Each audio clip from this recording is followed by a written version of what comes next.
Ito yung mga panahon na nakipag-away ka sa kapitbahay na pusa kasi nakawala ka sa kulungan. So, hindi ko nakita agad na nagkasugat ka pala sa leeg. Nalaman ko na lang mga 2 days ago na may mapula ka sa leeg. Hinayaan ko lang, akala ko kasi bubble gum lang.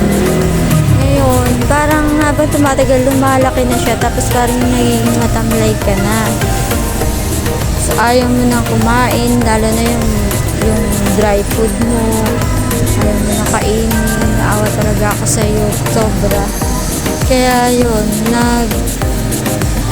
nakita namin na ayaw mo na talagang kumain, tapos parang naglalaway ka na. Ngayon, doon na kita pinabet. Pinatingnan kita, buti na lang pre-check up lang. So sabi nga ng doktor, ng vet, kailangan ka raw injection na ng 5 days. So almost 3-5 yun. Hindi naman tayo mayaman, di ba? So sabi ko, Dok, may way pa ba na dapat yung hindi ganun masyadong mahal naman? Sabi niya, mayroon kasing pa kumain kasi ang pusa kapag ganyan. Kaya madalas ang nire-recommend is ini-inject. So, sabi niya, meron naman, kayo na lang bahala tsaga magpainom. So, ayun, bumili ako ng gamot na antibiotic kasi nga, wala na eh. Ganun na talaga eh. Kailangan na. So, ayan nga, ang hirap-hirap magpainom. So, naggamot ka almost 10 days kasi nga, pati yung bibig mo, nagkaroon na rin ng dugo. Parang nagdudugo na yung mga gilagid mo. Kaya tinapos natin. Yan, ang hirap-hirap yung painumin, tapos yung sugat mo, nakalaki na.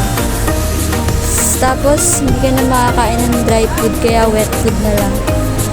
Grabe. Awang-awa ako sa inyo kasi hindi ka makapagsalita. Hindi ko alam yung gagawin. First time nangyari sa'yo.